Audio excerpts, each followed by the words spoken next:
This is how justice is served. This person drives through this crowd on purpose. The people, the crowd, they drag him out of the car and they take care of business. They beat the snot out of this dude. They even shot his ass before the cops got there. That, my friends, is justice. It's an extreme example, mind you, of justice, but it is, in fact, justice. We are living in an artificially induced state of consciousness that resembles sleep. The poor and the underclass are growing. Racial justice and human rights are non-existent. We have been lulled into a trance. They have made us indifferent to ourselves, to others. We are focused only on our own gain. That is their primary method of survival. Keep us asleep, keep us selfish, keep us sedated. You're listening to Toward Anarchy on the Republic Broadcasting Network. Here's your host, Michael Storm.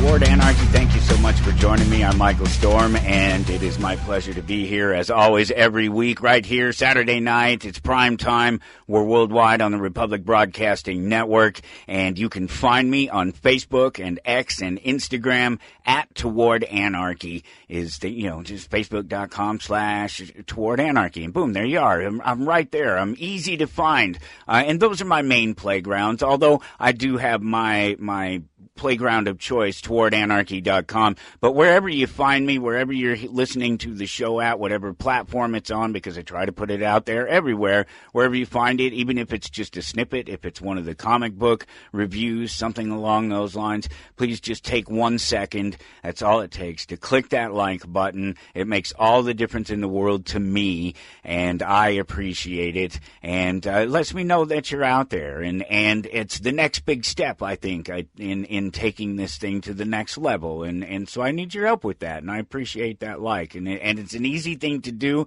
I ask you to do it up front because you get into listening, you do the thing, you get into doing what you're doing around the house as you're listening, or whatever, at work while you're listening, and then you forget, it moves on to the next show, or whatever, the song or that you're listening to, and you forget, and so I ask you to do it. Now, you can always take it back later, but, hopefully you'll forget that. If for some reason you didn't like it and thought that you should just actually take that like away.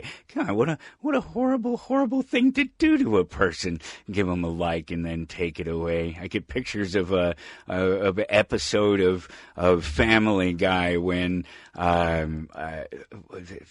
is it Peter? I guess it's Joe comes knocking on the door, and it's either Peter or Brian, and somebody is forcing them to say, maybe Stewie is forcing them to say things really nice to Joe and then take the compliments back, and right there on the spot. Oh, what a terrible thing to say, make him feel really good and then take it right back, and it's all just, oh, that's so mean. Why would you even think of such a thing? TowardAnarchy.com, that's the place to truly follow along. That's my playground. That's where I have, I've carved out my little niche on the internet, and it's fantastic. It really is.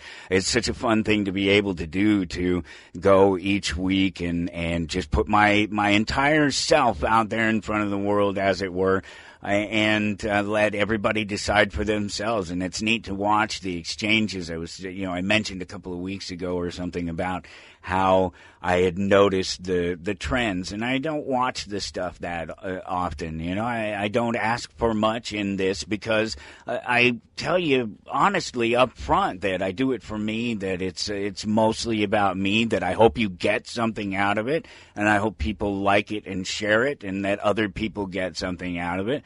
But it's a big deal for me, and it has to be. It has to be for me, for it to be passionate, for it to be honest, for me to be as truthful about the things that I talk about as I can. There's no reason for me to alter any perception of the information that I'm sending in any other way that I see it, because it's about me in that respect. And so you know that it's always truthful and it's always honest. It doesn't have to be right in your world or wrong in anybody else's world. It just has to be truthful and honest, and then the rest of it you get to decide for yourself. And then I'm as straight up and honest about that as I can possibly be.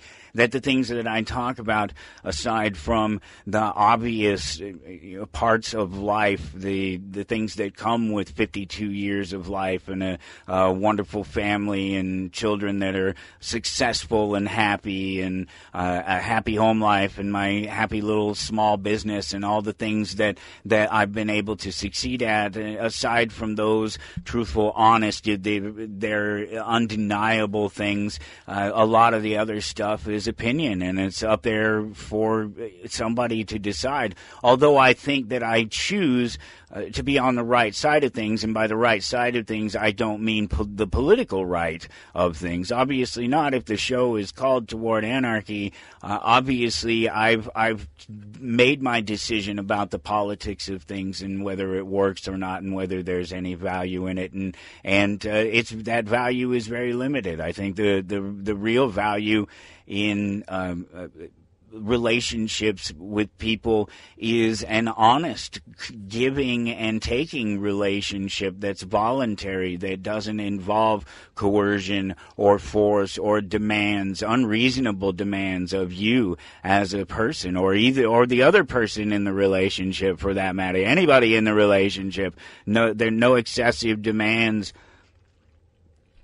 based on whatever current political whim is running through the society.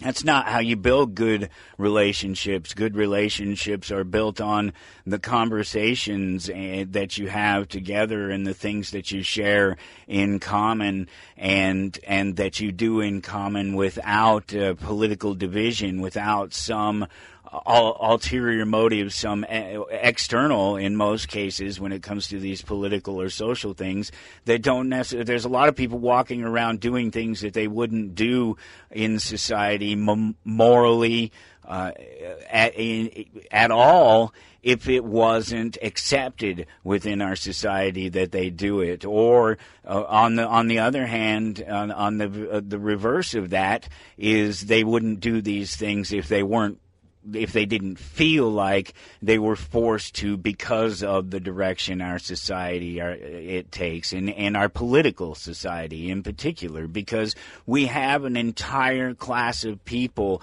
that lives off the rest of us and claims to be subservient to us, but is not. It actually rules over us and robs us at the same time for the reward of getting to rule over us. It's really a very sick thing, and I could keep going, but I got to get the basics out of the way, because again, I don't ask too much. I don't ask a lot. I try to keep it real simple and make it honest, and I'll explain that here in a minute, and you decide for yourself. But there's tons to follow along with. TowardAnarchy.com, number 2526. Number 2526, episode number 2526, is what you're looking for when you get there. You'll notice Dr. Dean Lloyd is my guest, and he'll be coming up in the second half of the show, and we will have a fantastic conversation with him, as we always do, because he's a great friend and a great healer and facilitator, and just wonderful to converse with, because the dude is just smart. He's a smart guy, and he has a lot of really clear understanding and vision of what he knows and what it means to him in terms of value. That's kind of what I was saying about myself there and what I do here and try to present it. It's one of the reasons that Dr. Lloyd and I have become really good friends, is because of that simple fact that we share this particular desire to be honest and truthful about the way that we present the things that we present, and use that information, those tools, those things that we have, that we've discovered in life, that we find through the internet, wherever it is, and to be able to find a space and a time and a place to present that and give that to you as a thing to empower you, to make yourself smarter, more aware, whatever it is, because I often point out that there's a simple understanding and knowledge, right? There's what you know, and then there's wisdom, and I've always looked at wisdom being the ability to know what you don't know. And so it was interesting because there was a quote today that I came across. I didn't know who the guy was. The farmer and manufacturer can no more live without profit than the laborer without wages. And that's David Ricardo, and he apparently is this a British economist and politician, literally used his money to buy a seat in Parliament, and then sells it off at one point. That's a whole interesting thing.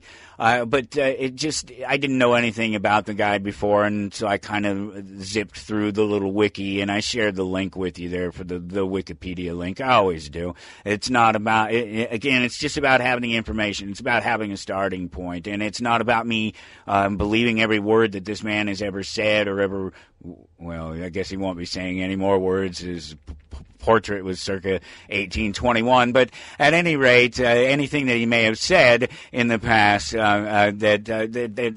doesn't mean that I believe it, that I rubber stamp it, that it's going to be right. It's just that this one statement that he made is pretty clear and pretty understandable for anyone who's not economically ignorant. And somebody who is economically ignorant, I don't use ignorance in that in a mean sense. It's just in the factual sense that you don't know. It's a great place to start, right?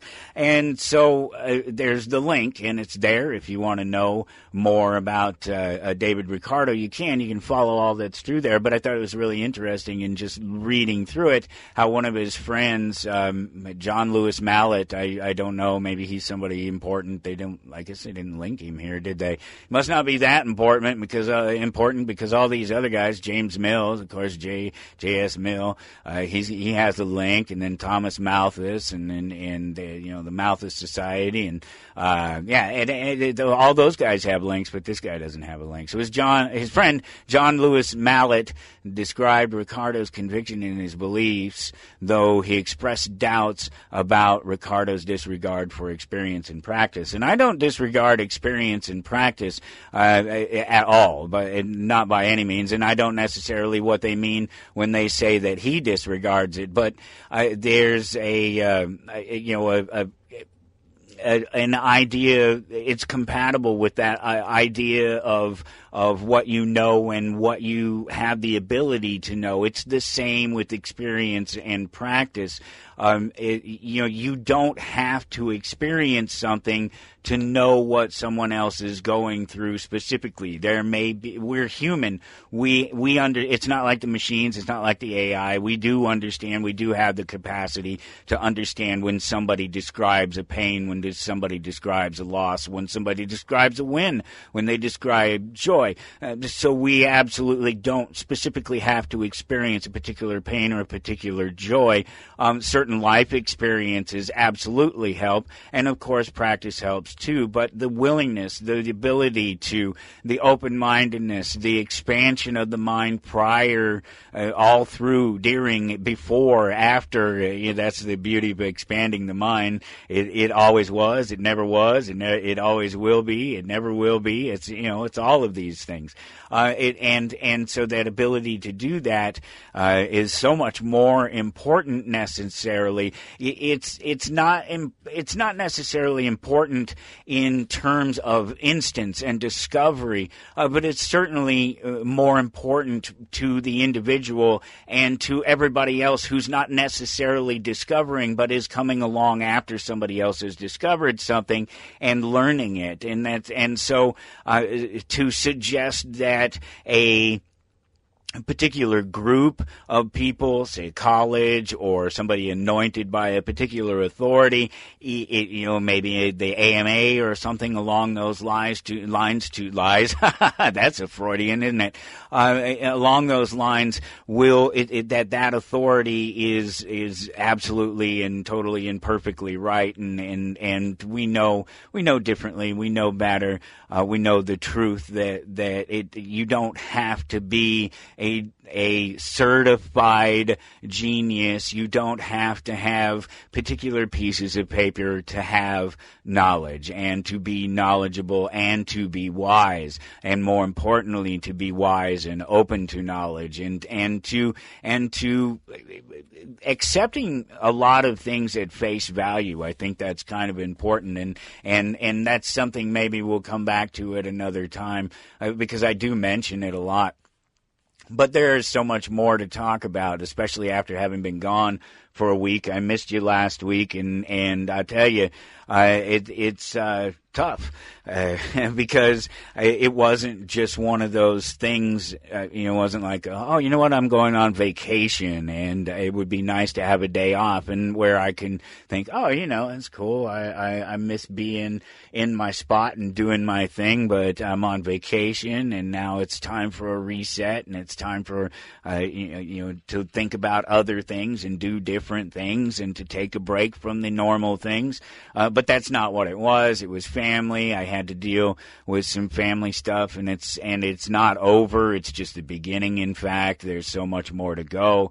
That's if we're lucky and unlucky at the same time. You know how that is when there's more to do, and it just is a fact that sometimes there's more to do. But I wanted to remind you quite selflessly to support the network. Support Republic Broadcasting, republicbroadcasting.org. Over on the left-hand side, there's a little button. It's kind of a yellowish-orange button. It's almost the same as almost the same color, a little more yellow, as my little note card that I keep right here handy just to, I don't have to think about it. It's right there in front of me. republicbroadcasting.org. Yes, that's the website. It's not .com. It's not some other thing. It's .org. republicbroadcasting.org. It's right there in front of me. Click that donate button over there on the left-hand side, and a couple of clicks away from that, it's a one-time, it's a regular donation, it's the amount you can afford, it's whatever you deem necessary to support free speech, and able, what's within your ability to do. That's extremely important, I think. If you want to give us a call, you can do that too. It's 800-724-2719. It's extension 3 if you want to talk to somebody specifically about how you can help out with monies and such to help support the network. Otherwise, you can definitely just send a check or money order if you've already made up your mind, if you know, and many people have for many, many years now. You guys are amazing, and please keep doing it because it's no easier today than it was yesterday. With the economy, it's even a little bit harder today than it was yesterday. 2251, it's RBN, 2251 Double Creek Drive, number 302, Round Rock, Texas, 78664. And then, of course, you can visit shoprbn.com for the win-win. You support the advertisers, they support the show. I get, it's my pleasure to do that and to be on a part of the network and to make sure to plug the network each time that I'm up here and I have the platform and I have the microphone. I think it's important for me to do that because they are an amazing space for people to come and do this, and they have been for a long time, and there's a lot of good truth to be had throughout the entirety of the network. It's not just my 2 hours, actually 3, because I get that we have, myself and Dr. Dean Lloyd are doing the 1 hour live show on Thursdays at 1 p.m. Central Standard Time. It's called Your Health and Mind. we're just, we're just doing what we normally do for the regular shows, but with a little bit more targeted approach in terms of it being live and about having some specific conversation that Dr. Lloyd brings to the table concerning directly health. We talk a lot about a lot of different aspects and things of health and society and politics and what have you, even a little bit of pop culture and music and things like that. But specifically, on my show, but specifically on Your Health in Mind, when we're doing that live, it's very directed toward the health, and more specifically, it's directed to answering your questions. You're able to chime in because it's a live show. It is a call-in show, and regardless of what Dr. Lloyd and I happen to be chatting about, whatever we're doing in the background, the show's about you. You call in with your health questions. Dr. Lloyd, the facilitator and healer that he is, empowers you with his knowledge and with the language and the tools, and you can go forward with your health concerns. It's great to listen to him do it each week, and we've helped people literally all around the globe at this point. And it's been very, very fun to do. And that's every Thursday at 1 p.m. Central Standard Time, live right here on the Republic Broadcasting Network. And I never ask you anything. I don't ask you to support the show. It's one of these things that is a problem for a lot of truth seekers, truth tellers, people in this so-called truth movement that's out there.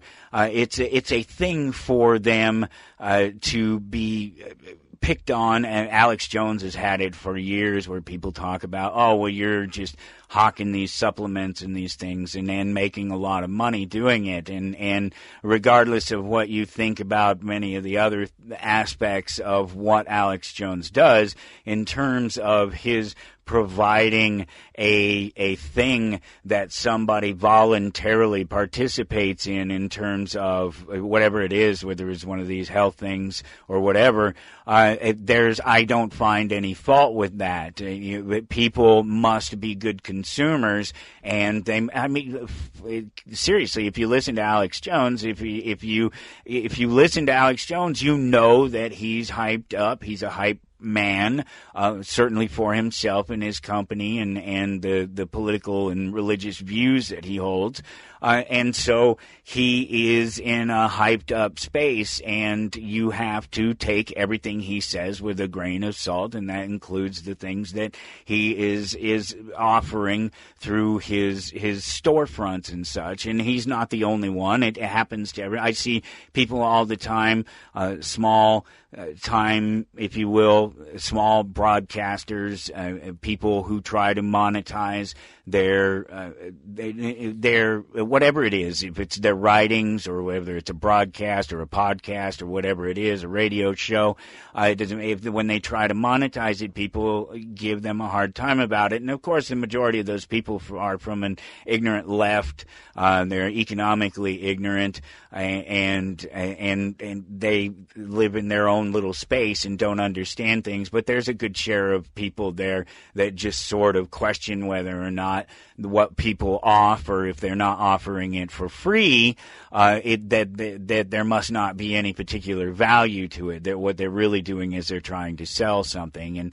And I don't care about what people think about that opinion necessarily. But I don't ask you to support me that way monetarily like that through a show or products or something like that, because I've found that I'm not interested in being tied to the people that support what it is that I'm doing necessarily. And by that I mean particularly I support it. I pay all the bills for all the website and for any minor bit of advertising or whatever it is. It's my time that's taken to compile all the information, to do the leaks, to do the links, to do all of the production and everything. It's all me. I do it all myself. I don't ask anybody else to be involved in it, and I keep it small and I keep it simple, and it goes out on my schedule. It goes out all the time, and I don't have to rely on somebody else to do that for me. And so I don't want to be beholden to somebody funding the show or who otherwise believes that they may have some input into what it is that I'm saying or what I'm doing from week to week because they have given me money. So I don't ask for it. Instead, I ask you to do what I would ask any business owner to do, and that's just to support me in my actual business. I own a comic book store in Topeka, Kansas. It's called Amazing Fantasies, and it is my business, and it is what I hope to be able to do for the rest of my life in terms of being able to make money as I grow it over, the next, I don't know, I'm thinking 5 years, and it will be really big at that time. It's already just a huge store in terms of the number of comics that are in it, that are accessible, that you can reasonably look through. There are stores with more comic books and more product, but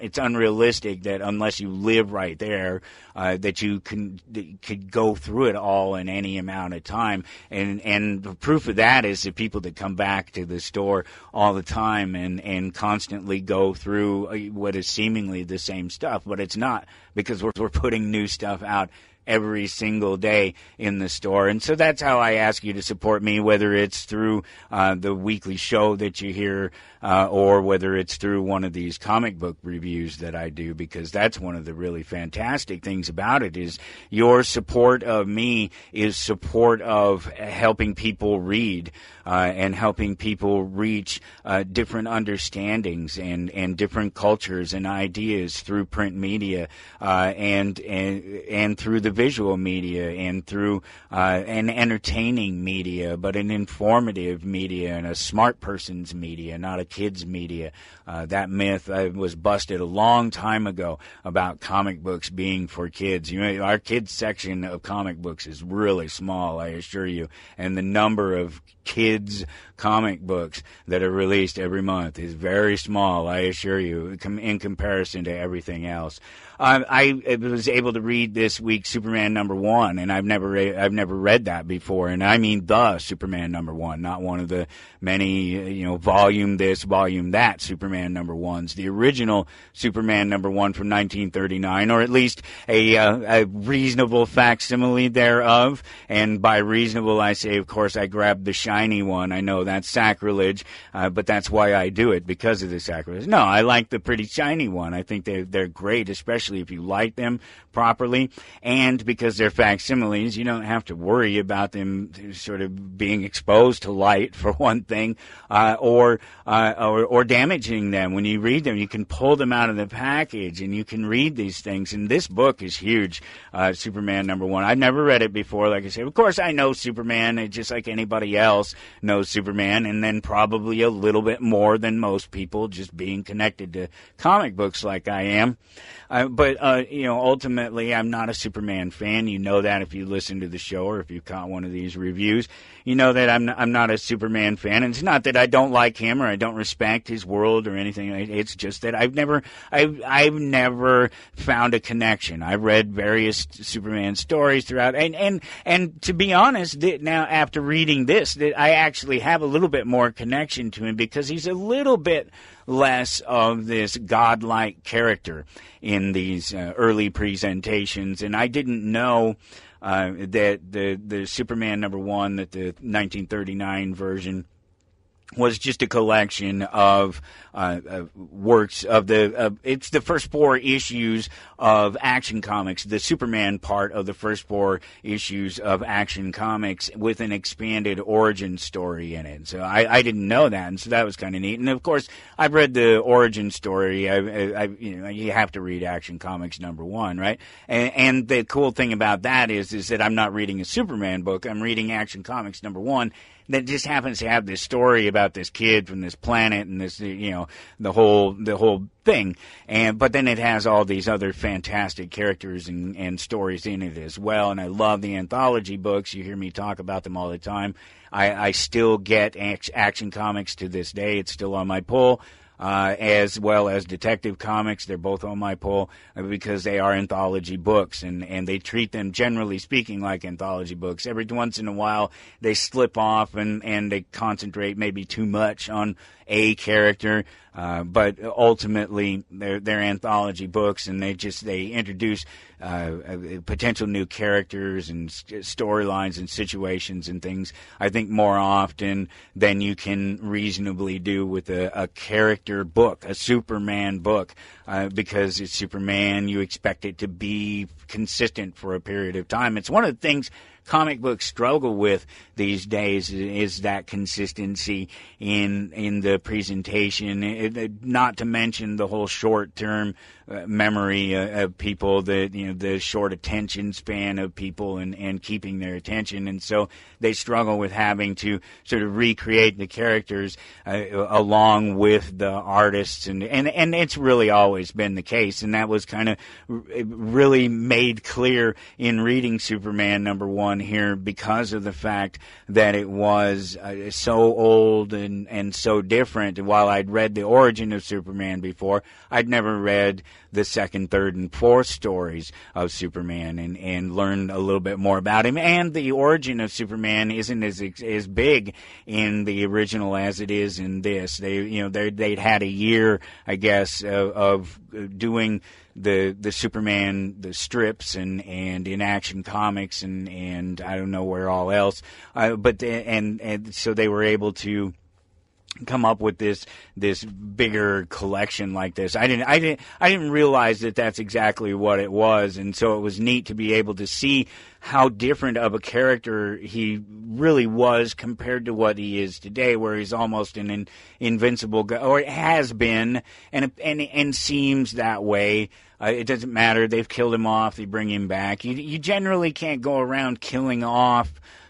real people, right? You can do it to super soldiers. You can do it to superheroes from different planets. You can kill them off and bring them back to life. It's a little harder to do with real people. You have to make them radioactive or something like that. You have to give them some reason to be able to come, or they're the undead, or they ran into some god or something after death, and he gave them another chance. And that's a storyline. That's a thing. That's Asajj Ventress's storyline, right? That's what happens to her. She's dead, but sort of, it's not gods, but it's the witches, Mother Talzin, in the afterlife brings her back and gives her a reason, and just kind of obviously a trope within storytelling. But Superman #1, it's DC Comics, of course, and it's Jerome Siegel and Joe Shuster. That's how they present it. These are facsimiles, so these are exactly like, aside from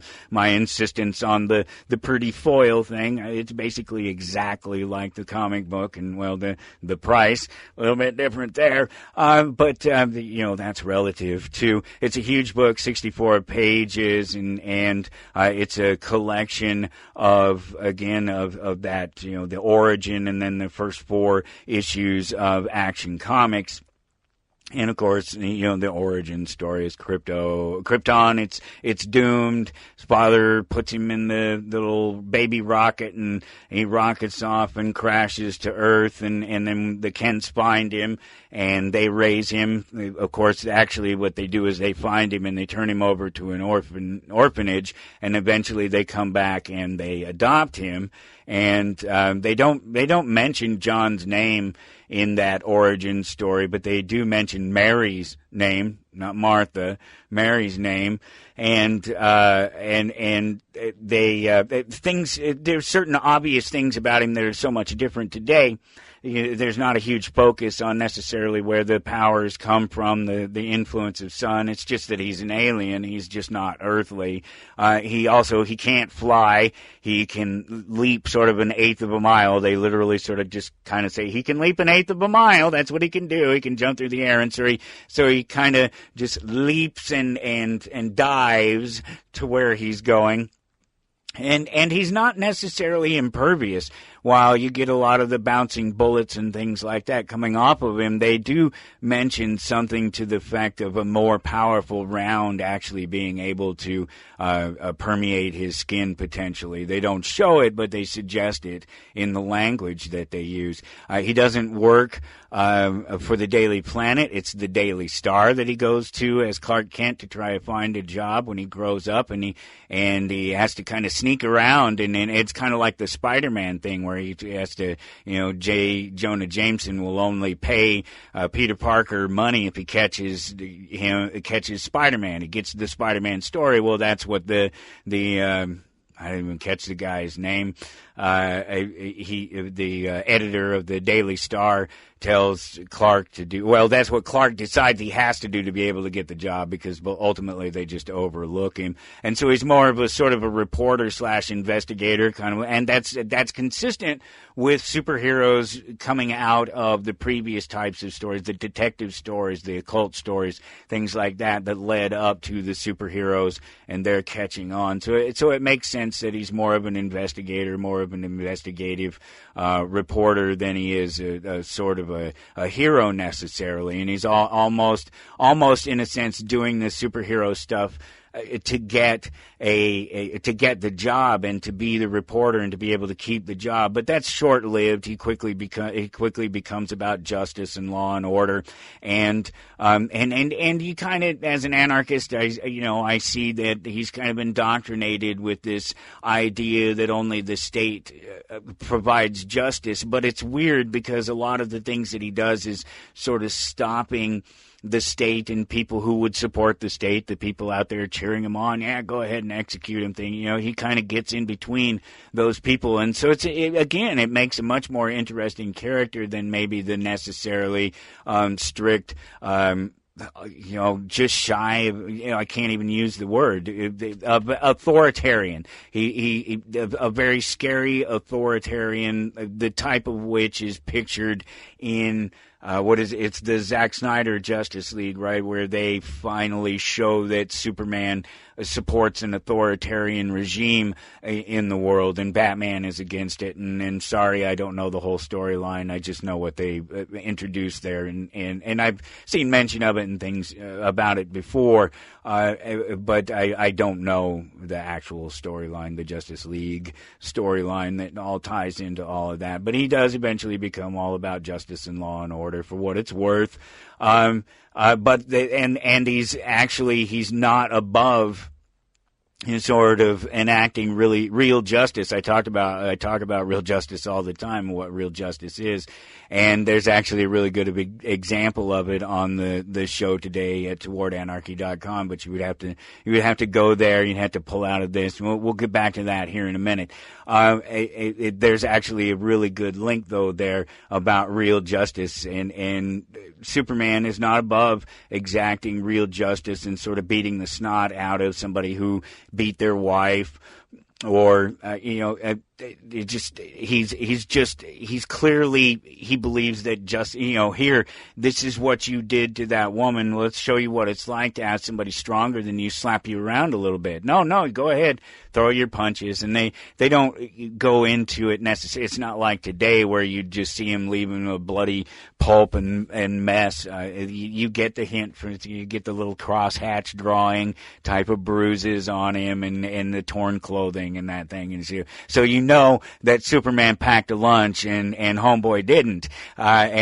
Superman was ready to be there all day, and this guy wasn't. And it's neat to see him do that. What's not cool is him simping for Lois and hiding his masculinity, his powers. He doesn't seem to understand that there would be a middle ground in any of these situations where he has to act like a man. He takes Lois out on a date. He finally gets her to go out on a date with him, and they're accosted by some ruffians in the club, and he just simps. He wimps off, and there's obviously it's about him, hiding his identity, and we get all that, and it's for the story and everything. But the truth is, the more realistic superhero would, he'd be that person that would find that space in between.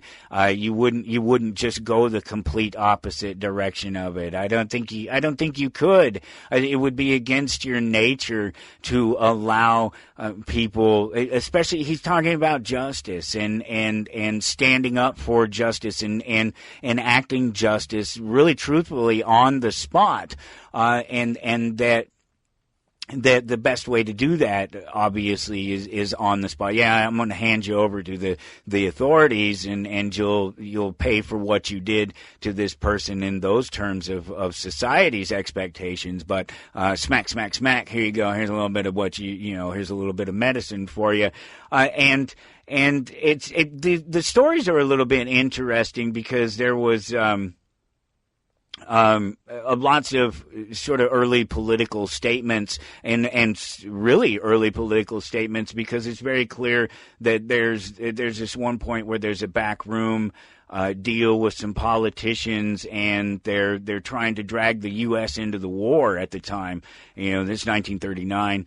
And so they're talking about Second World War, and they're trying to drag the U.S. into the war, and it's a military industrial complex. It's the whole conspiracy, right? It's these guys, these gods of war type people, musicians and arms dealers, that sort of thing, doing backroom deals with politicians to drag us into war. I just as an adult, I found the comic book to be a lot more in tune with who I am as a person of 52 years of age. The Superman character to be a lot more in tune to who I am, a throwback, I guess, maybe, to a time where there was a such thing as honor, where men carried themselves honorably. That's what I'm saying. And where you didn't let somebody assault you and hurt the people that you love, that you did something about it on the spot, that you didn't rely on the state to get some sense of justice, that you did what you could at the time, and that people were ultimately empowered about themselves and about protecting themselves. It's really, truly a neat thing, and I really enjoyed being able to read it and to be able to tell you about it. Support me by going to AmazingFantasies.com. If you can't get your hands on one of these, obviously you can jump up there on the internet and you can get one all day long, but I would be happy to help you out if you don't have a local comic shop in your area, and there are plenty of people who don't. There are less than 2,000 comic book shops in America. And so I get it. If you don't have one, reach out to me at AmazingFantasies.com.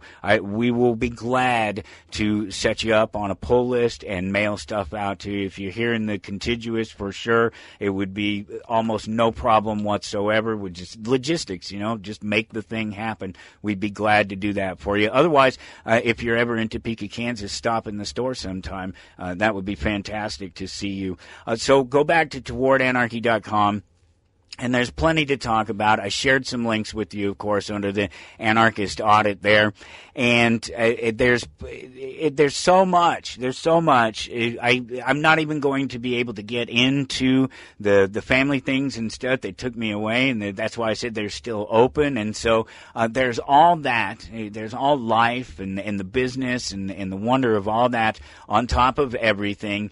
And then there's all this political and economic turmoil, and it's just not particularly getting better, even though the people that are in the positions of power and positions of authority would tell you, generally speaking, that they are getting better. And if they tell you that they're not, you have to question whether or not they're actually being truthful about that statement, or whether or not they're making some sort of political statement because it's just political opposition. So, towardanarchy.com, episode 2526, we'll bring Dr. Lloyd in here in just a few minutes. All the links are up there to these fantastic, wonderful, whatever. They're they just are what they are, and I'm recording a little bit earlier than I normally do in the week. I try to wait until the very last minute almost, oftentimes even recording on Saturday just earlier in the day. But with the family things going on, I'm jumping into it a little bit earlier. So there's a couple of things that are actually happening sort of almost real time as I'm talking about them. And that's that, knowing that Trump isn't one to miss the opportunity that is crisis, right? He and his cronies there, they dug real deep to come up with this excuse, this old law or whatever, this old emergency that they can enact to ultimately pass all of these different tariffs on the economy. It's this economic emergency thing. There are states and businessmen, there are people that have been trying to sue him, and I guess it's in front of the appeals process at this point, and they were hearing it literally today, and there's a link there for the latest, and I didn't know a lot about it. Why would I?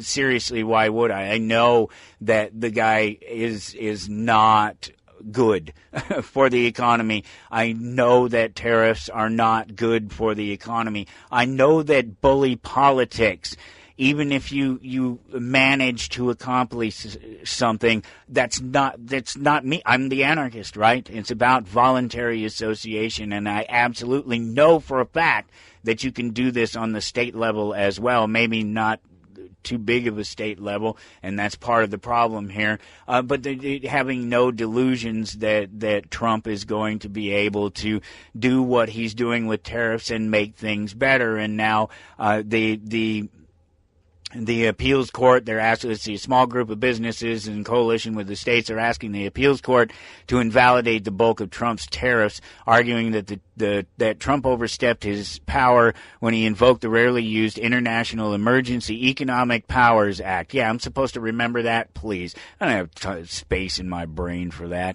And then of course, he went hog wild on the pen, as I've told you about from day one. And so the appeals court, they're looking at it. It should be obvious to anyone that no individual person, I don't care what they call it or who that particular person is, should have that much control over the economy, that they can just write a pen and that they can change international business. There's more links up here at towardanarchy.com that I have for you that sort of back up this assertion that no one person should be able to do this. And it's because of the fact that the consumer spending was up, but so are the inflation markers. So the inflation that he's promised is going to be fixed is not going to be fixed. And of course it's not, because he increased the budget.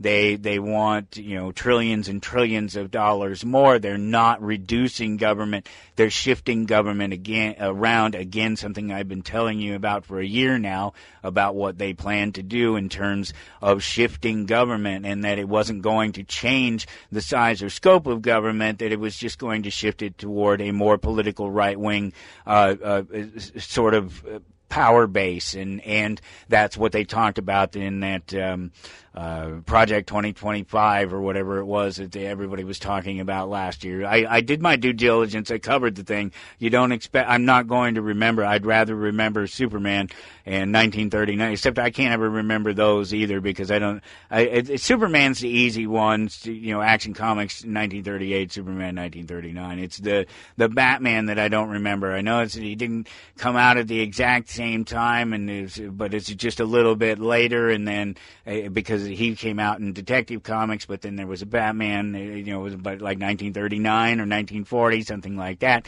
a Batman #1, and I don't remember it all, and it's not that important. What's important is the feeling that you get when you hold the book in your hand and you read it and you find it out, and you're entertained, and you've solved the mystery of Superman. So consumer spending was up, and the inflation markers are as well, so he's not doing anything to fix the economy, even though he continues to manipulate it. And people ask how that happens. And without going into detail and without trying to argue why I can tell you this and I don't have an economic degree. The long and short of it is that you would probably see a decrease in the total volume of sales, but an actual rise in the cost of those goods. So you compare, so consumer spending was up, those numbers were up, the total dollars of consumer spending are up, but the cost of those things went up at the same time, and they went up pretty big at the same time because the economy is scared, is a little bit in fluctuation, if you will, because of the things that Trump is doing to it. Like I said, there's a little bit of proof there that you can look at, and I pulled up a second opinion as well. The first link was MSN through CNN through MSN. And U.S. consumers continued to spend in June, powering the economy in the process, despite tariff-related price hikes becoming more present on store shelves and online. So they just say the consumer spending rose 0.3%. Who knows? Maybe it was. It could have been relatively flat because, frankly, that's well within an error, within any kind of error, and it's within political error. They use it all the time. Inflation adjusted ticked up 0.1%. So who knows? Again, I showed you just recently, a couple of weeks ago, the difference in two stories, the exact same time, talking about the exact same numbers, but completely suggesting that the numbers were different and meant something different, but they were talking about the exact same things. It was mainstream media, and it was just a political view. That was the only thing. So you have to come to somebody like me for an honest opinion on these things when it comes to why do you think that I could comment on something like that and when I don't have a degree in economics? Common sense. If you see something happening right there and you understand how money flows and you understand that even with the political component inside our economic presentations, the things that they bring to us about the economy, that there's some effort made to find some places and some things within the economy to provide information that is unlike it would be in any other space in the economy, that gives you an outlook onto what things are. And of course these things come in simple packages, really. They make sense. It's going to be the things that people have to have versus the things that people want, and it's going to be an amount of discretionary spending that is different in people who have less money than people who have more money. So when they're talking about the economy is a certain way, well, the economy is only a certain way for the people who are involved in the economy necessarily. All the rest of us, our economy is relative to us and what we do and what we can produce. Obviously, it's influenced by the things around us, but what I'm getting at is that people that have a whole bunch of money don't necessarily have to think or look at the economy as being bad because they're not struggling necessarily to generate more wealth, because in a lot of cases their money isn't in a space where they expect maybe necessarily great wealth adjustments, because they're in long-term investments that provide stable investment opportunities. So their income is a little more stable than the poorer person, the normal, the average person, the person like myself who, I have a small business and I rely on that business doing well for me to do well in my own life. The farmer and the manufacturer can no more live without profit than the laborer without wages. The man was right. Let's see. There's some more links up there. A dumb moment. Yeah, I like these. These are really fun. These dumb moments in history where science catches up with, or politics, or religion, or society catches up with something that's obvious to other people and obvious to certain groups of people and has been for a very, very long time. Because science is only just now finding out what sort of moms and village healers have known for like a million years. It's tongue-in-cheek to say so, but for a very, very long time we've understood the answer to the question, why don't the Amish in this case develop allergies than the greater population. There are a number of reasons for it, but one of the biggest reasons is that their pregnant women and their young children tend to participate in the rest of life all the way up to and through the birth, and they're young, they're out there right away. They don't just take a baby and throw it out into the barn, but as soon as the children are able, and mother, as soon as she is able, baby is on the hip, baby's there,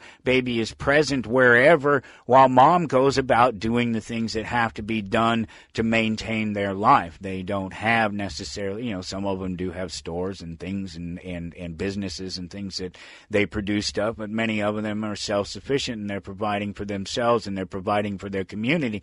And these people could have told you, like any mother could have told you a long time ago, that the sooner and the longer and you expose people to the environment around them, and I mean in particular the natural environment around them, the more they adapt to it and the better they are at it. And barring a sort of physical defect, something wrong with them where they have sort of allergy problems, it's going to build up their immune system. And even where they do have the allergy problems, the slow introduction of it, even later in life, can help. That's why raw local honey is really good, because those irritants, those pollens, those things that tend to float around in the air, the dust and things like that, they all are in and around that raw, natural honey, and the process of creating that honey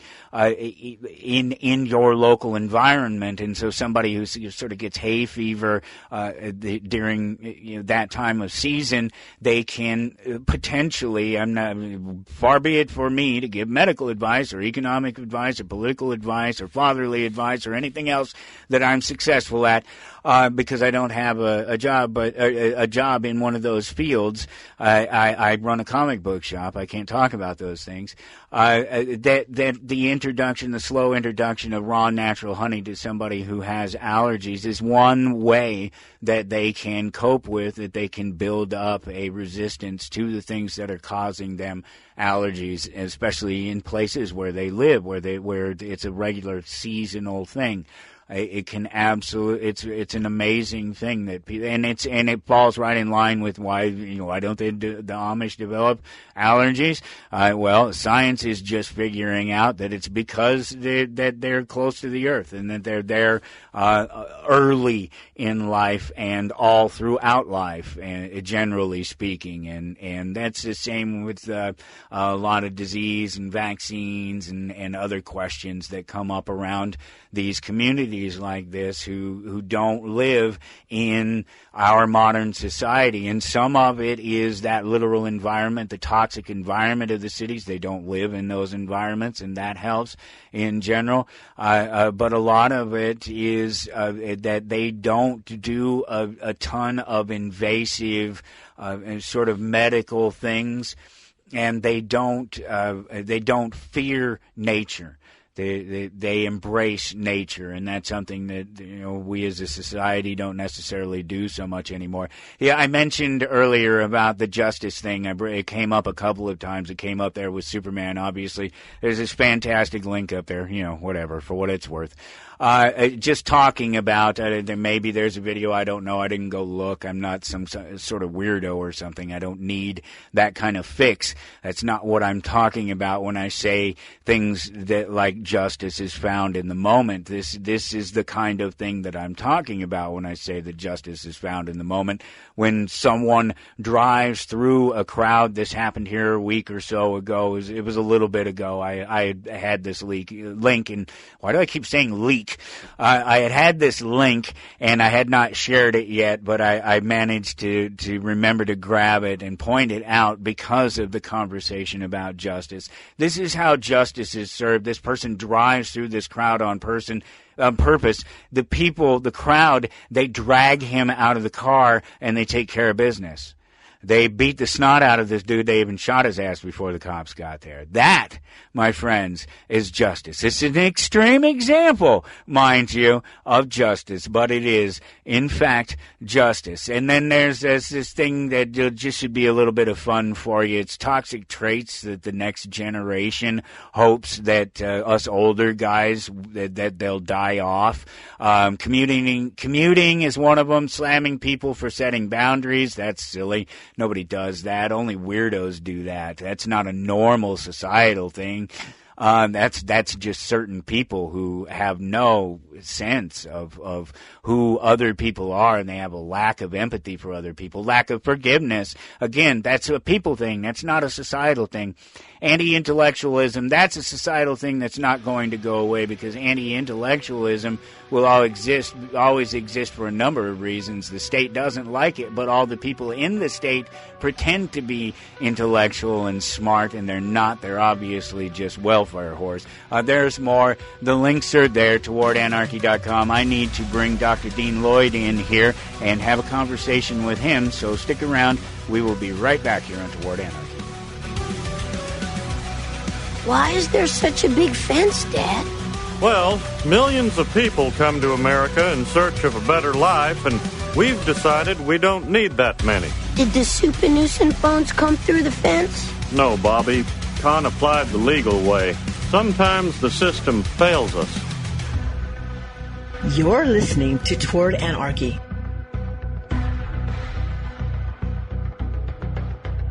I don't have to tell you things are bad. Everybody knows things are bad. It's a depression.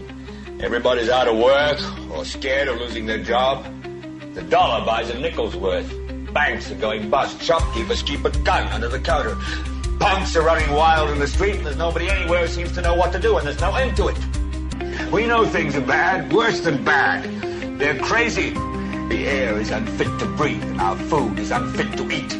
I don't want you to protest. I don't want you to riot. I don't want you to write to your congressman, because I wouldn't know what to tell you to write. I don't know what to do about the depression and the inflation and the Russians and the crime in the street. All I know is that first, you've got to get mad. You've got to say, I'm a human being. My life has value. You're listening to Toward Anarchy on the Republic Broadcasting Network. Here's your host, Michael Storm.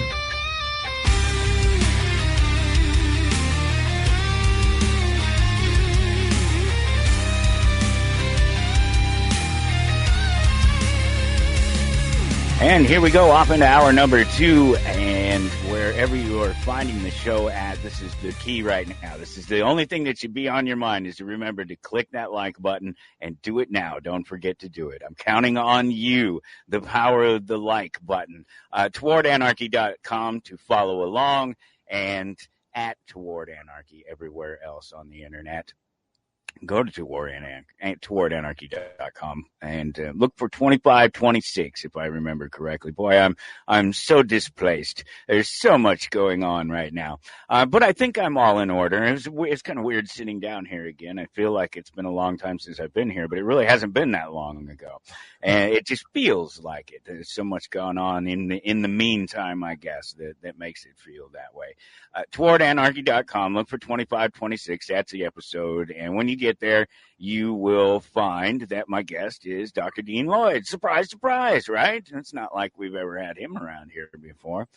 We love talking with Dr. Lloyd. Actually, we would have had that conversation last week if it wasn't for life and some of those things that have been taking me away and making me feel displaced. We would have had the conversation last week, but we bumped it, and we bumped everybody. We just kicked everybody down a week and said, reset. And, it'll work. It'll be fine. I'm sure I'll jump right back into my groove and start feeling it again. That's how it works. And it's always easy thing to do when you're talking to Dr. Lloyd. That's kind of cool. And one of the other, there's so much going on. So newish microphone. It's only been used a few times for the show. And also then new background. I'm working on new background there, and hanging some real and some facsimile comics. I wonder if you can guess which one is real and which one's a facsimile. And any guess there, Dr. Lloyd? They look pretty close to the same to me. Yeah, well, this one is real because that one's only from 1977 and is only worth about $200. That one right there is Detective Comics number 27 from 1940 or whatever it was, first appearance of Batman.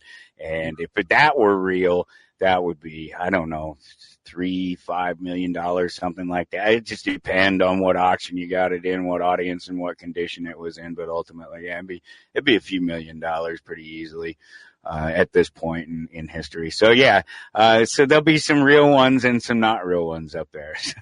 And once I get it all filled in, I'm having some fun doing that. Dr. Lloyd, how are you, man? What have you been up to? I've been fantastic. I've got even another project at a Hot Springs I've added to my already busy schedule with 2 bands and my clinic, and somewhere in there taking care of myself. And it's a very busy time, but I'm enjoying life. A lot of people, when they come to me, are mired down by their life circumstances. And one of the ways that I've had to learn over the years is to manage my output of energy, right? And that takes some skill. I mean, it's about being distracted. We have so many distractions, right, in our life. And over the years, I've learned the more I give, the easier it is for me to give. But I have to be a skillful giver. And meaning that I've had to learn the art of skillful giving and not getting hurt. And that was our topic last month, which I think is very timely. You can probably share a little bit of your experience recently because of your needing to give to your family under your circumstances, if you'd like. Well, it's funny because I always have that sort of thing in mind. I have an endless well of energy. I don't lack energy, and I can I put the right amount of energy into what needs done. I don't know. It's I'm not in ill health or anything like that. I don't have any long-term, no major injuries or illnesses, knock on wood, throughout my life. And I've taken pretty good care of myself. So I don't have a sort of biological energy problem, and just maintaining a sort of healthy view of myself in terms of reality and the scope of the universe, keeping that healthy view of myself within that. I stay humble and I stay energetic and put to what needs to be done the amount of energy I'm willing to give it. Yeah, well, there you go. It's energy following your consciousness. And consciousness. Yeah, right. It's a conscious effort to put that energy in it. And it's weird because a lot of people around me will see me and will question why I will do things the way I do. And there's no reason to ultimately in the end, because I've never not once accomplished anything. I've never not once done the thing. If it needed to be done, I may have taken my time. I may have done it my way. And made it real clear that I wasn't in necessarily any hurry, or I wasn't looking for any particular direction or tools to do the job, that I would just do the job when I was ready to do the job, and that it needed to be done. And so it still amazes me. I'm the guy that everybody goes to in the family. I'm the rock of the family. And, every once in a while I ask myself, who does the rock turn to? But I have that healthy understanding of who I am and myself. And I just won't give up me for all that other stuff, no matter how important it is.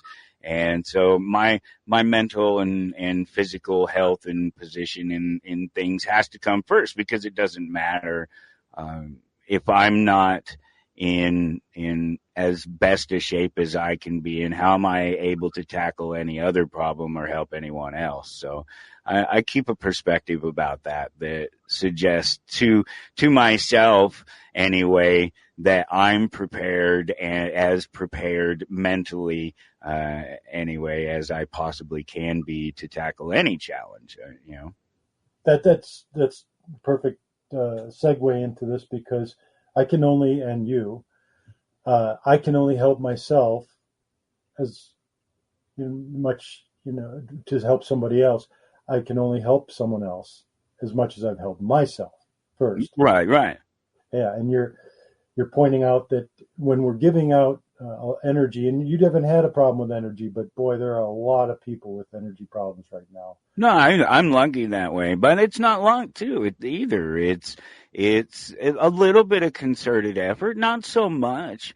I just realized that there are a couple of health things that are pretty clear. One is don't be overweight, and the other is to stay mobile. And basically, if you keep those two in mind, it seems to me that's been my approach to it. I'm carrying a little bit more weight right now because it's just a couple of pounds in the gut, just because I've been more stationary than I have been. But over the last few years, transitioning, running away from the comic book shop and everything that was going on there. And then now just recently turning around and taking charge of that all again. And so I'm back on my feet, and I expect all that. A couple little extra pounds will go away. And that's a thing where we realize where our energy drains are coming from, right? And when we say the body wants to move, like you're exercising, you're more sedentary, you're not getting the energy burning, the way that you want in balance. Well, that's part of our job. It's a lifelong process. The older we get, each year has something to offer us. And to manage that output, that means also being able to understand your way of giving to others, and the skillful way of doing that is a matter of your understanding how your perception changes with your circumstances. Okay. And to that point, I was going to launch off into a story. I have a story for you, Michael. I like stories. Yeah, this is of two farmers. Okay. And farmers Brown and Green. And it goes like this. And I'm reading from Cruising the Epiphany Highway, which is the book I like to oftentimes refer to, that covers topics that are about the evolutionary process. And my website, if you don't know already, is called Cruising the Epiphany Highway, and that book is available on ebook at that website. And I'm reading from page 55, and it's Farmers Brown and Green. Like most people, they've been busy trying to avoid the frustrations that have accumulated in their life. Within their psyches, just barely held at bay, there are years of their own inner uncertainties, hopes and fears, successes and failures, rights and wrongs, slush around in a swamp of avoided, self-recriminating guilt and shame. Suddenly, in an unguarded moment of unintentional introspection, those two men begin to question the meaning of their existence. Agitated beyond restraint, their dam of habitual conduct bursts. They find themselves doing something so unusual to their normally confined sensibilities that they feel like they have become new persons. By changing their stimulus-response ratio, they discovered that their alter egos and were suddenly able to engage in a whole new range of experience. They are no longer constrained by their former mode of processing. Now, just briefly, I'm going to pause. We talked about the stimulus-response ratio. I talked about the table last month. And for those that want to go back and listen to that program, it'll give you some foundation of that particular topic of the stimulus response that we're talking about now. Okay? Continuing. By whatever means you alter your stimulus-response ratio, be it drugs, hypnosis, spiritual techniques, multiple orgasms, stunning achievement, etc., you discover in your elation a way of responding that is far more rewarding than you usually allow yourself to feel. You become like a child's soul, screaming in the dark for comfort, saying, I'll eat this way, I'll talk this way, I'll think this way, I'll live this way. I will or will not have sex this way. I do most anything if I have to. Go back to being that self-tormented, miserably inadequate slob. As such, you will inevitably attract whatever psychological compensation fits your level of development. From shamanism through formal religion into transactional analysis, rounding EST and Scientology, heading into psychedelic euphoria of evolutionary media conceits. There's a particular way of offering your own energy. There's a pacifier for everyone. The adult soul, on the other hand, is not trying to get away from inner torment. The adult soul already feels integrated in a continuously readjusting balance to the interactive dynamics of circumstances. The adult soul wants to know how effectively the boundaries of experience can be extended.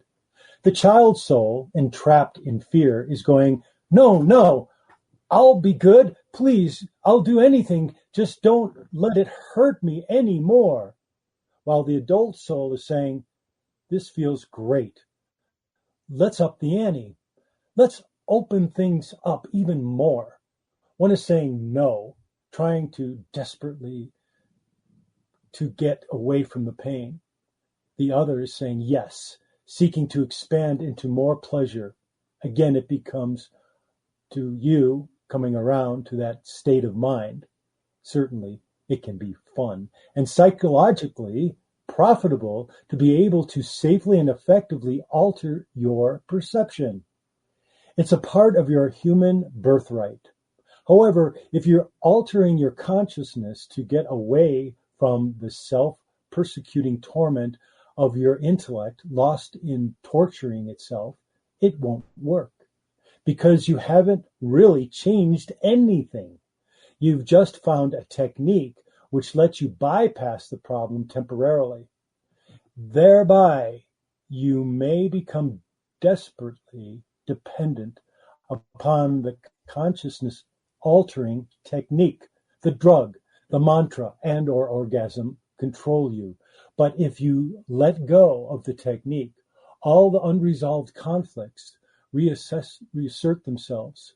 Your old persona returns. To prevent that, you must readapt your lifestyle around the mind-altering technique, discarding valuable parts of your relation to your past. You seek out those similar dispositions for mutual confirmation. Your former persona, along with anyone else who may still remind you of it, becomes the scapegoat for the error of your ways. You've become self-righteous, and you will make holy war on anyone who threatens your rationalized salvation. So, the addictive need to lose your mind and come to your senses through stimulation and distraction doesn't resolve the duality trap of the intellect. The denying of your feelings and emotions by restricting yourself to tunnel vision doesn't resolve the duality trap of the intellect. Finding a controlling technique by which you can alter the stimulus-response ratio and transcend your normal view of yourself doesn't resolve the duality trap of the intellect. Then, what will it take to liberate you from the delusional constraints of your self-image. Asking the question means that you've begun to recognize the trap, a trap that you cannot get out of until you realize that you're already in one. Now, I have a little, there's a lot there, okay? A lot there. I have an athlete, a patient. I've had many over the years that have come to me wanting to increase their stamina, their ability to recover. They want to get more enjoyment out of their running or their biking. A lot of bikers around here, by the way. There's a lot of people that bike through because of the long distances, and it's a challenging bike ride, but there's a lot of them. Anyway, the athlete will oftentimes become addicted to being an athlete.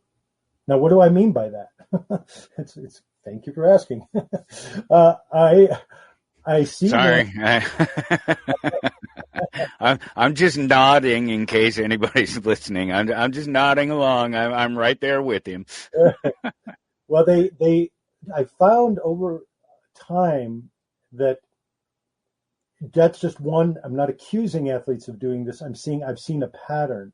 No, it happens. Yeah, that's why I was just nodding. I said, I completely understand it. Yeah, it's something that people often do. They'll trade one addiction for another, and oftentimes people who have chemical addictions will turn to exercise, and it becomes the new addiction. Right, and we seem to, because it's the word addiction is so ubiquitous in our culture, acceptable. It becomes a kind of, adapting to your own insecurities, your own hang-ups, your own mental disabilities. In other words, this trading of addictions, I like to first find out what is it that's causing the block of energy, right? Because it's emotional pain, who I'm going to be talking about now. Because when we're giving out the energy to people, that we hope for a kind of, at least I would expect this for myself, a kind of exchange that would be making both of us better, right? I mean, we're not trying to one-up the other person.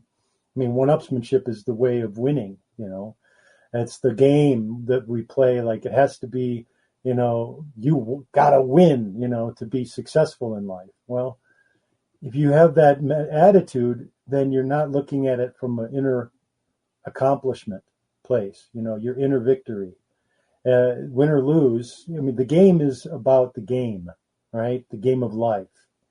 And when we're talking about the athlete who's, getting more out of their running or the, recovery time and, trying to make themselves feel better, they're looking at that euphoric state that you get in when you're in that high energy level. I'm a swimmer, so I love the feeling of getting to my mile and wanting to go longer, and it feels great. You get endorphins are releasing, even just a little bit further. Oh man, just that much further I went. That's amazing. And that's a spiritual thing.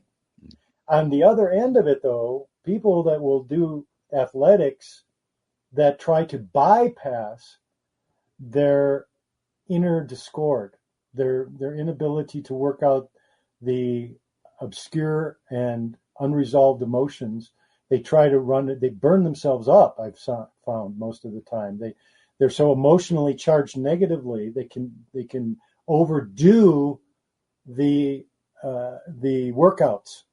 They can become they overcompensate, right? And that goes for eating too. I mean, that's a kind of disorder, is it not? I mean, addicted to food, and you mentioned drugs, very common nowadays because they're so, they're also ubiquitous. I mean, the kinds of drugs that are out there recreationally, and they're looking at it. This is some pathway of getting past those emotional blocks, those constraints.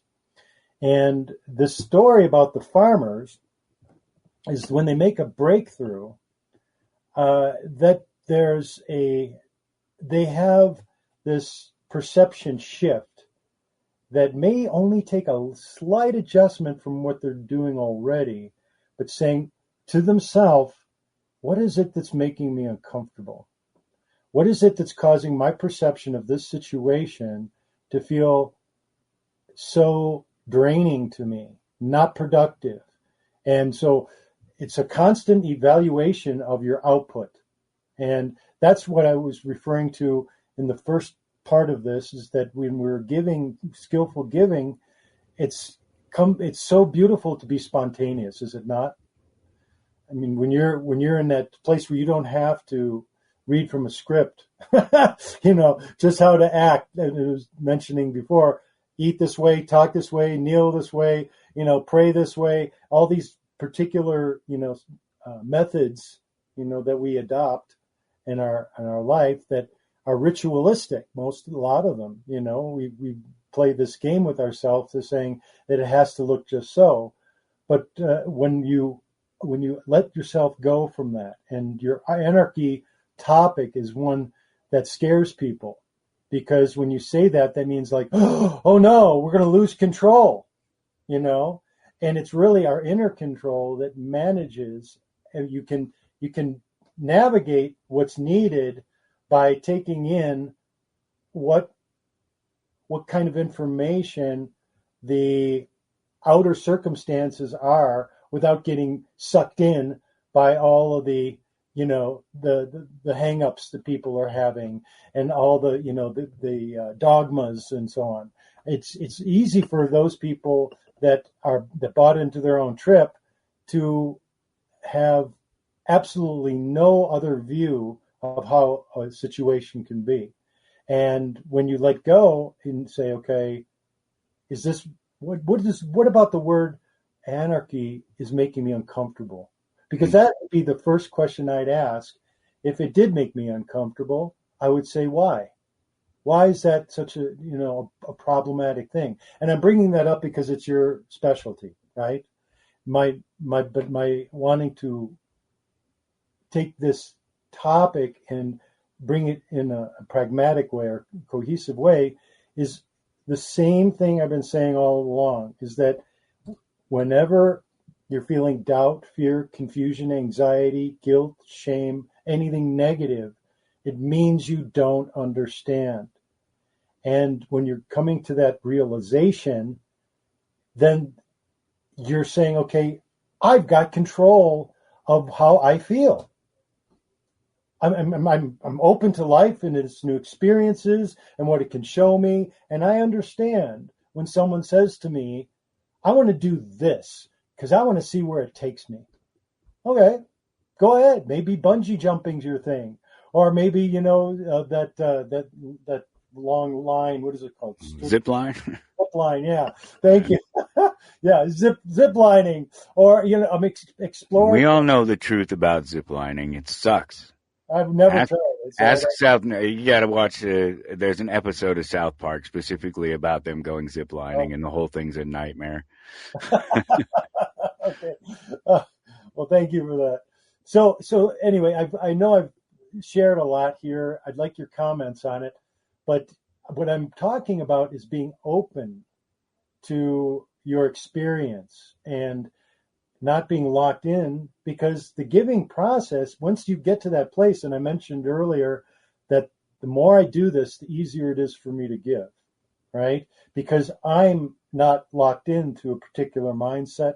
I'm open to other things, but I will say I do know what I know, and I'm not going to go dummy up for anybody who's trying to, give me their trip that doesn't match my standards, and I've reached a place where I can be at that level of honesty to say, that's not going to work for me, or I want to try this because it looks like it'll work better. I think most people don't. There's a couple of things going on there. Obviously, there's a lot that you've talked about there, but just a couple of things that I noted about, and it's just all rooted in fear. It really is.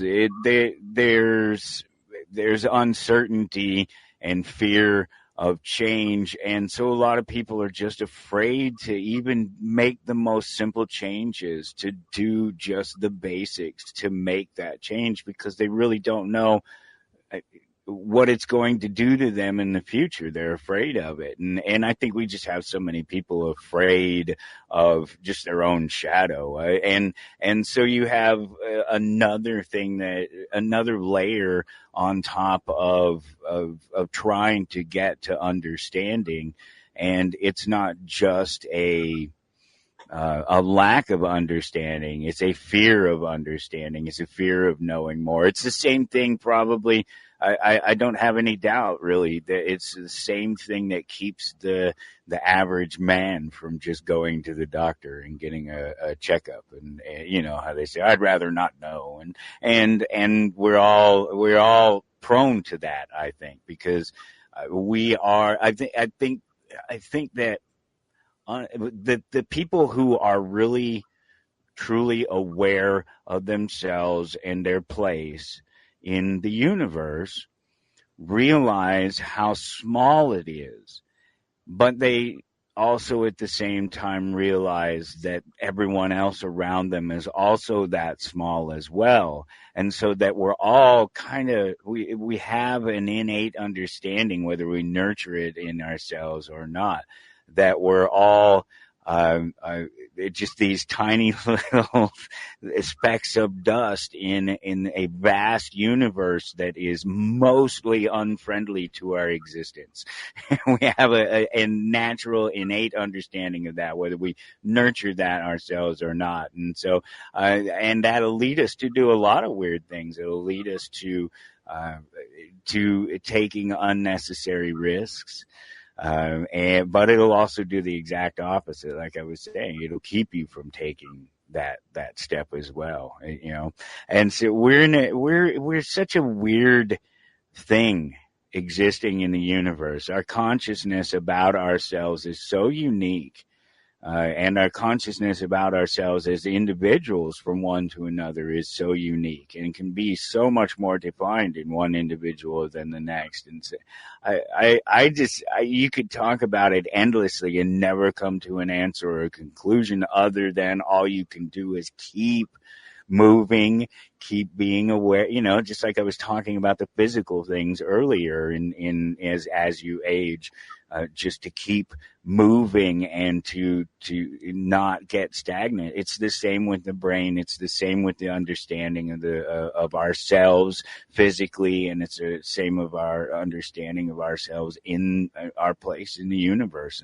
And all of it is, the sooner you can catch that wisdom, the better off you are, because you're going to have a much better shot at a long, not necessarily a longer life, because there's so many things that determine that, but a more healthier, enjoyable life that you do have. That's my philosophy about the whole thing. Yeah, well, therein lies the ability to change, right?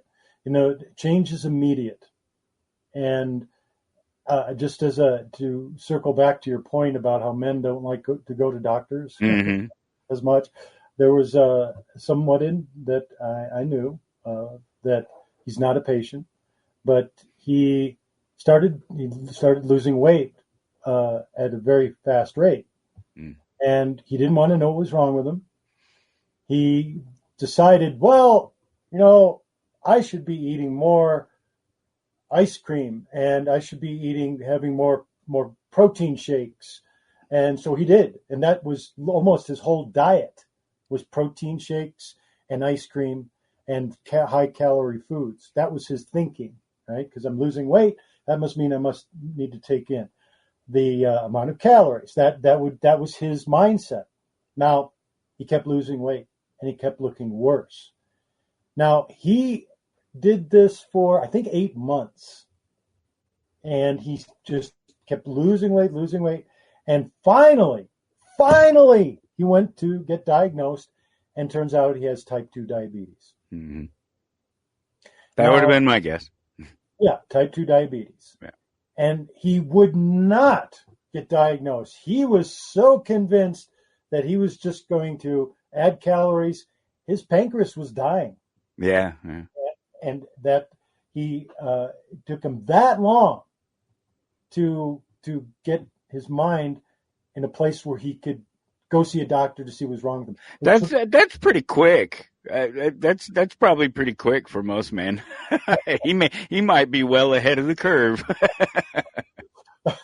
Well, I don't know statistically, but I don't either. But I'm thinking 5-10 years for most. If it was me, of course, I would have responded to it a lot differently. I would have investigated. If I would say I wasn't a doctor, right? You do some investigation, and when you can't find out for yourself, you can't answer the questions yourself. You go ask somebody else who should know better. And that's the most important thing in healing is asking for help. Right. In the right places, of course.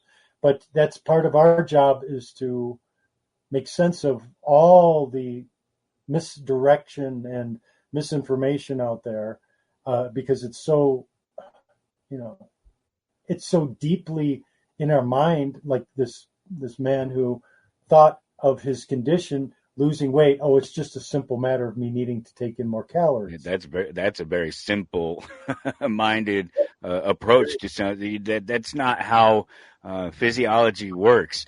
You don't just start drastically losing weight when you haven't necessarily changed your diet, and so increasing the amount of food you intake isn't going. It's just that simple thinking. That's somebody who needs to recognize their limitations and understanding what they know and don't know, and needs to turn and ask somebody else. Yeah, exactly. So this is our level of catching ourselves going in a direction where it's not serving us, right? I mean, how many times have you been in relationships? And I'm going to kind of, explore a little bit of your history, because you mentioned it on the radio before, but your relationship with your previous partner in your bookstore. Mm-hmm. How it did not work out for you because it wasn't complementary. It was about a battle, power struggle, and those kinds of things, when they're not serving you, although they're familiar, they may be familiar. Changing the direction or the path. I just recently had someone I had just a fabulous conversation with. Great information, and it went on for over an hour, and it was really great that the connection was made. But I realized at the end of the call that he was going in a different direction. We had all the simpatico of how things were working, what to do next about it, mechanics in vehicles, history about medicine. I mean, all these different topics were covered, but at the end of the conversation, I realized that, oh my gosh, he's going in a different direction. I like the guy, don't get me wrong, but it doesn't look like we're simpatico in sharing the information that I'm all about and what I want to provide. And these are, it's really funny when you're in the medical field, you get a lot of people who are perceived as being high educated, very, high intellect, very, aware of what the circumstances are, but, you might be able to study and you may be good at that and you may be able to take your tests, but the field, it's not what I would say an area that, just like with attorneys, lawyers, they got to have a lot of training for that, a lot of, but because they have an intellect does not mean that they're intelligent. In other words, they've developed understanding of vocabulary, that which we understand in the form of symbols. Oh yeah, no, they can hold a certain conversation, and they can hold it on great levels inside that conversation. Take them outside that conversation, and you quickly realize how not so smart they really truly are. Bill Maher is a perfect example of that, not to keep picking on the guy, but he truly is a perfect example of that. I've watched him off and on over the years, and I've watched him, more recently in in positions where he doesn't have the protection, the armor of writers and time to think about things, and his inability to adjust in the conversation, and his inability to answer certain questions, and the way he thinks are exposed in that, because he's not covered up by that armor, that shield of writers and time that allow him to sort of perfect or change a mood or an idea to get a certain response out of it. And you can just tell he's just one of those people that he's a perfect example of that he appears to be really smart inside of his elephant, inside of his element, and once you take him outside of that element, even just to the side, really right adjacent to the element, his lack of intelligence is really exposed. Yeah, and it's that one myopic lane that he's used to, reading from a script and having, these different points that he's able to, address with competency, and then you take him outside another thought process. It was exactly like I was talking before. I could phrase it another way. It's that most people are in their box -1. Yeah. Well, here's another one that you'll like. This is a good one. It's the difference between someone who can play an instrument and someone who can play jazz. Yeah, that's improvisation. Yeah. I can do both. I read music, and I also improvisation is part of it. But there's a big gap. There's a huge gap there. Most of your musicians are going to shy away from the improvisation. They're going to want to have the notes and everything laid out before them. And I can speak to this as a musician, and I can speak to it as somebody who's watched other musicians over the years, from in being in jazz band to being in marching band to being in rock and roll bands, and the various types of bands, and being an observer of people who play instruments and perform. It's very clearly along that same mindset, and that's it comes with practice, but it begins with not being afraid to do it. It begins with the first time somebody says to you, well, start with this note and go from there, and just play, make it sound good. You know what sounds good on the instrument. You've been playing it for a few years. Do it, and not saying, well, yeah, I can't do that. I have to do this thing over here first before I can do that. And it's just as simple as that. Just taking that little leap of faith. Yeah, there's a song by Paul Simon, Late in the Evening, and he says, when I'm going to pull it up here. It says, went outside to smoke myself a J. I walked back in the room and began to play. Okay. In other words, the perception changed for him. And just a little bit of that. And cannabis, I have a lot of respect for. It's a psychoactive, adaptogenic herb. And it's been just used it's been abused, unfortunately. You can abuse anything. But that the cannabis is not a drug in my book.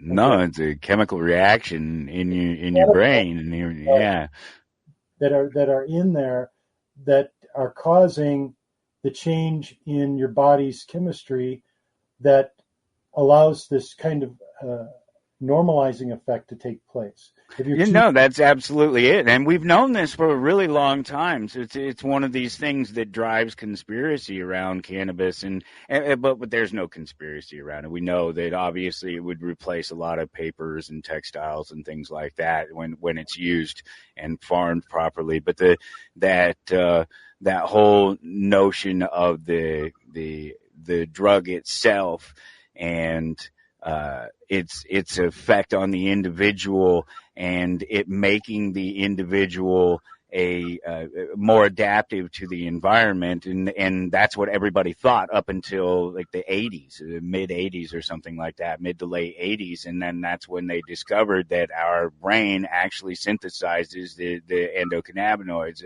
We have a system within us that synthesizes basically the same thing that the cannabis plant does when we smoke it.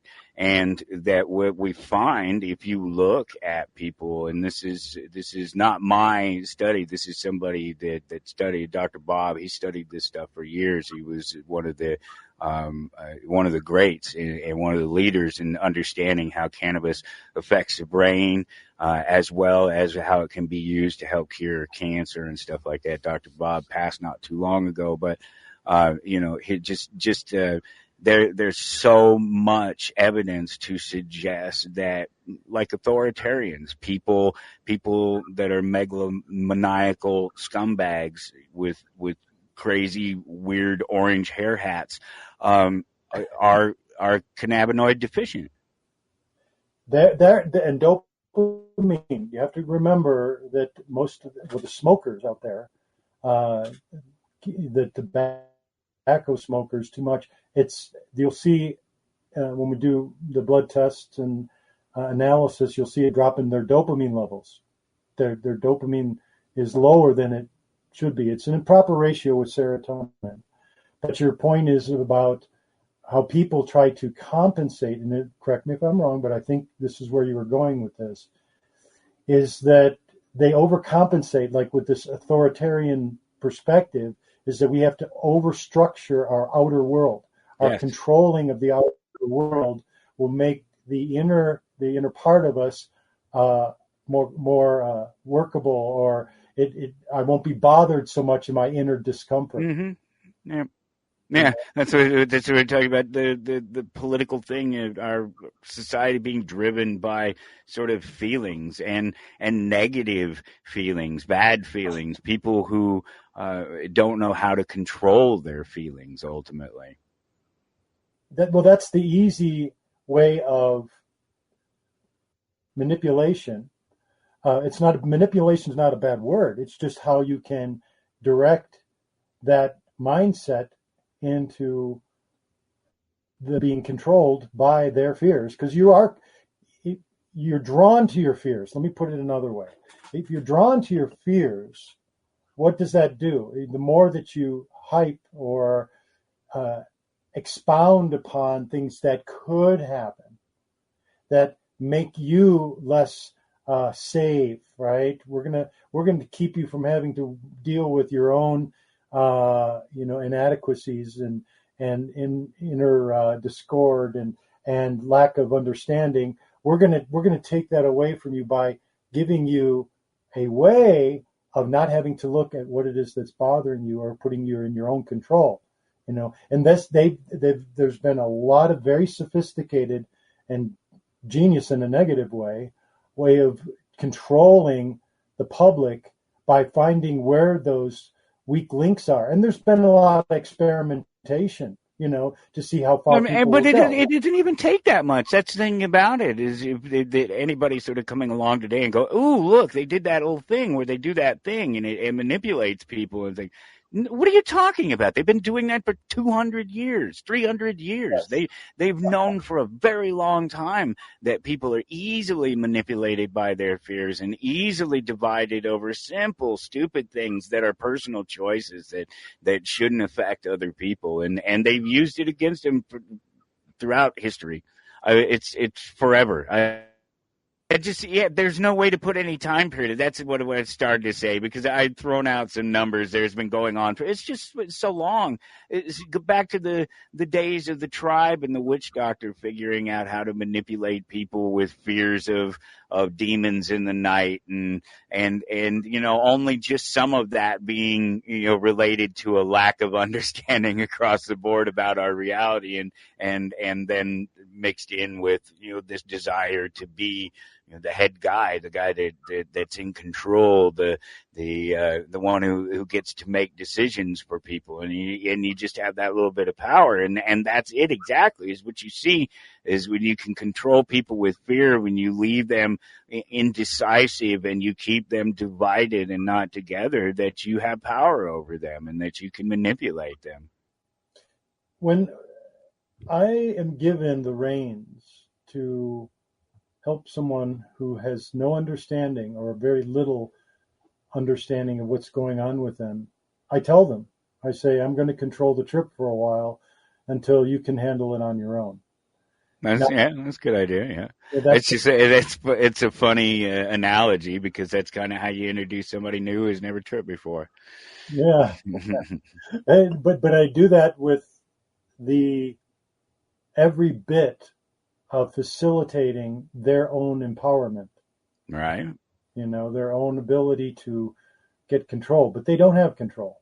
They come to me broken a lot of times, and it's not something that you want to take on a role of, I'm in charge. I guess I'm in charge, but I'm not in charge to say, you must do what I say.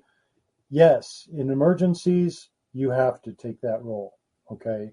Without, that type of authority, it may be catastrophic. Okay. So leadership. Yes, that's true leadership. It isn't about disempowerment and taking power away from you. My job is to make sense and give power to you. And it's entirely selfish. Mine is, because I figure if everybody else can get their crap together, then I don't have to worry so much about me. Yeah, well, it's complementary. So, yeah, right. That's a good way to put it. Better, complementary. That's a better word than selfish. Yeah.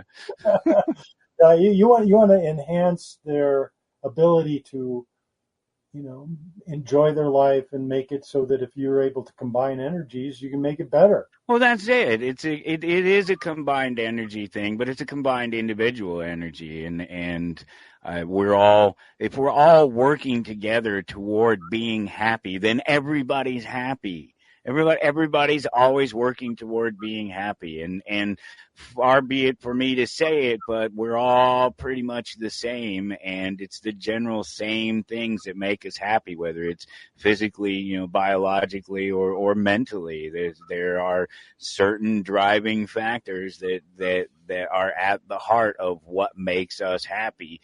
And some people take it a little too far. Some people can't control it. Some people are narcissistic. Some people have this idea that when it feels good, that it's okay that they roll over other people and other things to get to that feeling. And unfortunately, that's just part of human nature too. And it's just something that we all have to deal with. And it comes with self-awareness and understanding that you have limitations yourself, and that if you're going to push yourself in a particular direction, whatever it is, as a leader or whatever, that you do so in just the same way that you've done everything else in life, and you do the work, and you put in the effort, and you take it one step at a time, and make sure you know what you know before you go on to the next stage, before you take the next step. I mean, nobody should have to tell this to anybody, but the fact is that we don't sit down and have these kinds of conversations with each other often enough, certainly within the society itself. Yeah, you've just given me another additional point to what you just said, in that there are perks that you get out of understanding how this all works, right? You get to pick it up or put it down if you want to. You have power to make decisions that most people haven't given themselves permission to make those decisions. And I'll illustrate that point on page 13. There's a segment here that is appropriate, at least in my case, so I'll read it to you. In service to others, you have an ethically legitimate reason to expansively access and inclusively integrate energies and spatial relations that go beyond the more aggrandizing fear of inadequacy, compensating cover-up for your defensively posturing ego's vanity. Then you could motivate for yourself alone. And that's subtitled The Perks of Being a Healer. So it's very difficult, in other words, to be in a healing capacity and come from your ego, your self-image, your vanity, ego's vanity. And I've noticed... But you see who those guys are. That's televangelist. Yeah, right. Worship me. Worship what I do. And you can see, the thing is it's so obvious to me. I hear it in their voice. If I see them in a picture or in a video, I know that they're peddling the kinds of deceptive direction that takes people in a way that it emotionally traps them. You know, I don't want to trap anybody. I'm here to free you up. So if it's me. Come on.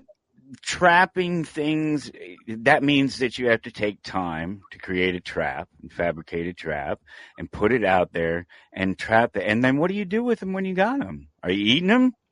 Yeah. Are you cutting them up and put them in the refrigerator? This is a little bit weird, but you get what I'm getting at. That when you are holding something captive, it also holds you captive as well. So if your ideal is to set out to set people on your path, it better be a big path. You better have a nice wide path so that they can walk beside you and you don't have to trample over each other.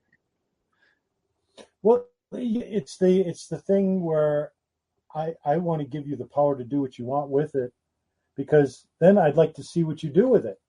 You know, if I've given you the tools that you want, maybe as a child or later on in life, that enable you to navigate where you put your energy. If I'm not giving you those tools, what good am I in the healing capacity, as the healing art? Because that my job if I'm seeing that there's blocked energy because of pain, obviously I want to move that energy along with acupuncture or doing volatile oils like camphor menthol peppermint, or doing body manipulation, or whatever it is that's in my tool bag that I'm able to facilitate that healing process to be delivered. Because we're really in a unique position if you get that these tools have greater purposes for specific types of things. For example, I would not be treating, if antidepressants were never out there, although I may get some pushback on this, I think we would have been in a much better place for treating depression. If we had taken a normal, logical, natural, if you will, approach instead of always trying to come up with some chemical alteration, and because chemical alteration is only temporary, and chemical alteration can, in a lot of cases, cause permanent physiological damage. Alcoholism is one of those examples. Just abuse of just about anything. Anything that we take in excess will eventually catch up with us and hurt us. And this includes, sort of our mental input, our mental intake, what we're receiving spiritually as well. It can do the same thing. It's not just a physical thing. Now, that's not to say there's not a time and place for everything, but no, absolutely, and unfortunately, there's only about a minute of it to have. So. Okay, well, let's for what it's worth, I'm going to just say that we're always going to be faced with obstacles, whatever they come, however they come, but it's our ability, and I'm just going to say this phrase from the Moody Blues from one of their songs: face piles of trials with smiles. Okay. That's nice. Yeah, it's simple, and I know you may be aggravated. Frustration's just blocked energy, but you might have that blocked energy for a moment, but we're going to move on. And And you're setting yourself up the right way when you do it. I try to explain this to people. They don't even get it. You know, the whole struggle that we have at the office and everything. Everybody has to go and have a job. And man, if you just go in, whatever it is, all that other stuff, you can leave as much of it as possible at the door as you walk in, and you smile and you say hi and hello to everybody. And it's just going to set yourself up for a better day. Then you slink in the back door, you slip in your desk, and you hope nobody sees you, and you just, oh God, here I am again, you know. Unfortunately, that's going to have to be the last word. Dr. Dean Lloyd, always a pleasure. Thank you so much, my friend. We'll talk to you again real soon. We'll see the rest of you next week. People who call themselves liberals, although that is a term I do not myself wish to apply to them. I am a liberal. I believe in freedom. Liberalism means of and belonging to freedom, pertaining to freedom. Those people who now call themselves liberals have misappropriated the term, because for them it simply means that they are liberal with other people's money.